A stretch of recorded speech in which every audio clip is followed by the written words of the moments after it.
ও দেখো সব আমার কত ছোট ছোট ছোট ছোট সব বন্ধুগুলো, এই লজ্জা পাচ্ছে। এ মা, তো দেখি দেখি দেখি মুখটা একটু দেখি, এবার সবাই দেখছে। এই যে নাম কি বলো, নাম বলো, তোমার নাম কি? ঋষিকা দাস। আর তোমার নাম? কুকু মিত্র।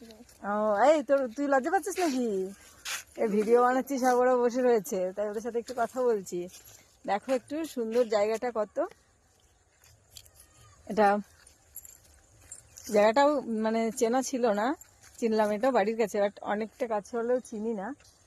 ধান কেটে রেখেছে, ধান কাটছে, সব জমি চারপাশে, এদিকেও দেখো ধানে ভর্তি। এখানে মনে হয় মাছ টাছ ধরে, আর এই যে ছোট ছোট ছোট ছোট সব পুচকুরা, এরা খেলা করে মনে হয় এখানটায় বিকেল হলে। জায়গাটা খুবই সুন্দর। দেখো তোমরা, এই সবাইকে টাটা করে দাও, টাটা করো টাটা করো টাটা করো। লজ্জা পাই নাকি? এ মা, আমি টাটা করে দিলাম।